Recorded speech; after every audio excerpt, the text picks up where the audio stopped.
আলহামদুলিল্লাহ আল্লাহর কাছে লাখো লাখো শুকরিয়া যে আল্লাহ পাক আমাকে এই তৌফিক দান করেছেন যে বড় একটা মাইলস্টোন এবং প্রথমবারের মতো আমি বলবো যে 3 দিনের ম্যাচে 100 রান করা এবং আমি বলবো যে আমি আমার প্রসেসে ছিলাম, সো এটা এক্সিকিউট করতে পেরেছি, তার জন্য অনেক খুশি। যখন আমি মাঠ ছাড়ি তখন জানতে পারি আমি 85 রান করি, তো অনেকে বলতেছিল যে সম্ভব। সো আমিও চিন্তা করলাম যে না, এটা পসিবল যদি আমি আরেকটু পেশেন্স নিয়ে ব্যাটিং করতে পারি। সো ফার আমি আজকে সকাল থেকে এরকমই চেষ্টা ছিল যে না, আমি আমার নর্মাল ক্রিকেটটাই খেলি। সো ওই পেশেন্সটা ছিল, আর হচ্ছে আমার ভিতরে একটা বিলিভ ছিল যে না, আমি এটা করতে পারবো।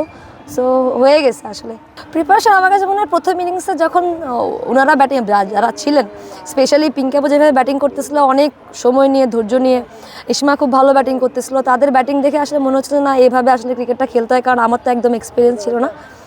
সো ওদের ব্যাটিং দেখেও কাইন্ড অফ ইন্সপায়ার হয়েছে। এবং বাকি যখন অন্য ম্যাচের ব্যাটারদের আসলে দেখতেছিলাম স্টার্সগুলা, তারাও আসলে সময় নিয়ে ব্যাটিং করছিল। সো আর কোচ থেকেও তো একটা ইনফরমেশন ছিল, টিম থেকেও, যে না আসলে এরকম লঙ্গার ভার্সনের ধৈর্যের খেলা, সো যতটা সময় নিয়ে ওখানে ব্যাটিং করা যায়, তো চেষ্টা করেছি সে ওইটাই মেনটেন করার জন্য। আমি বললাম which is a very good sign যে ব্যাটাররা রান করছে, সেটা ফর্মেট যেটাই হোক না কেন, রান করাটা অনেক ইম্পর্টেন্ট। যখন একটা ব্যাটার আসলে ব্যাটে বলে অনেক ভালো কানেক্ট হয় এবং হচ্ছে একটা ভালো স্কোরের দিকে যায়, তখন কিন্তু মেন্টালি বলবো যে অন্যরকম বুস্ট আপ হয়। এবং সামনে যেহেতু আমাদের ভেরি ভাইটাল সিরিজ আছে, সোফার যখন ব্যাটাররা রান পাবে তাদের জন্য অনেক বেশি কনফিডেন্ট কাজ করবে নেক্সট টাইমে।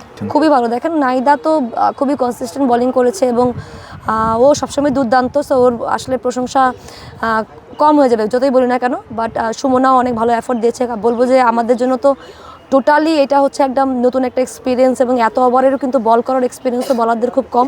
সো সেই দিক থেকে আসলে তাদেরকে হ্যাটস অফ, কারণ এরকম বলবো যে এরকম একটা সিচুয়েশনে এসে এবং টোটালি T20 ফর্মেট থেকে এসে যাবে এবং লঙ্গার ভার্সনে এত ওভার বল করা টোটালি ডিফিকাল্ট আমি জানি, বাট তবুও তারা যেভাবে করেছে এবং এফোর্ট দিয়েছে সেটা আসলেই সাধুবাদ জানানোর মতো।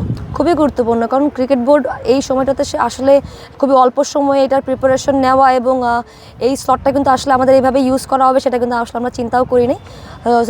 সো থ্যাঙ্কস টু BCB, কারণ এই সময়টাকে এত সুন্দরভাবে কাজে লাগানোর জন্য, এবং নট অনলি ন্যাশনাল প্লেয়ার্স, বাকি যে বাইরের প্লেয়াররা আছে তাদের জন্য অনেক বড় একটা অপরচুনিটি ক্রিয়েট করে দেওয়ার জন্য। কারণ অনেক বাইরের যারা আছেন প্লেয়ার, যারা রেগুলার প্র্যাকটিস করে, তারাও কিন্তু অনেক বেশি ভালো করতেছে এবং তারাও কিন্তু বলবো যে kind of knocking at the door, যে না আমরাও ভালো করছি, আমাদেরকে নিয়েও চিন্তা করেন। সো এই দিক থেকে চিন্তা করলে বলবো যে হ্যাঁ, 3 দিনের দিকে শুরু হয়েছে, বাট আমার কাছে মনে হয় যে আরেকটু বেটার করলে ক্রিকেট বোর্ডও যখন বুঝতে পারবে এবং আমাদেরও ফিল করার বিষয়, কারণ লঙ্গার ভার্সন নট ইজি। সো আমাদেরকে মেন্টালি ফিজিক্যালি আরও বেশি টাফ হইতে হবে এবং নেক্সট ম্যাচে আসলে এই প্লেয়ারগুলো কনসিস্টেন্ট থাকে কিনা সেটাও আসলে দেখার বিষয়।